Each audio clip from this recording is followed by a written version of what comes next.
सुमित सतीश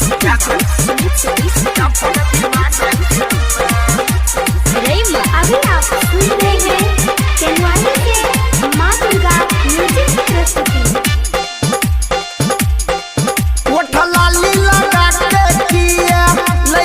छौड़ी हमर जान ओठलाली लगा के किया लइका छौड़ी हमर जान अपना ओढ़नी पर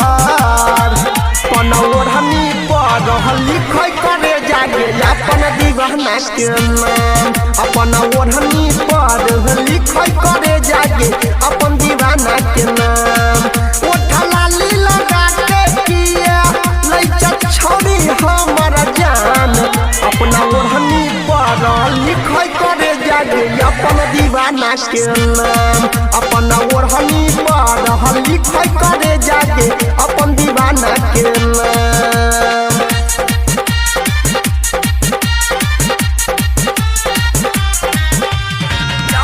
अभी आप सुन रहे हैं हरियोत बाजार से फीवर फिल्म्स की शानदार प्रस्तुति।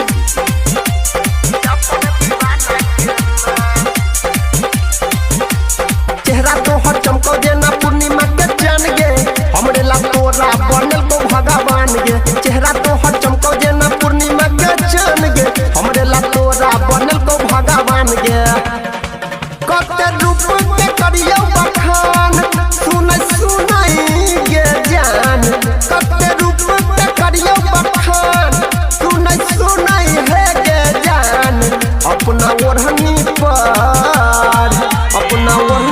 लिखले सुनै करे जा अपन दीवाना के नाम अपना ओढ़नी पर लिखल करे जागे अपन दीवाना के नाम। अभी आप सुन रहे हैं केनवानी से माँ दुर्गा म्यूजिक प्रस्तुति। मिक्स बाय डीजे प्रवीण हरियोत बाजार।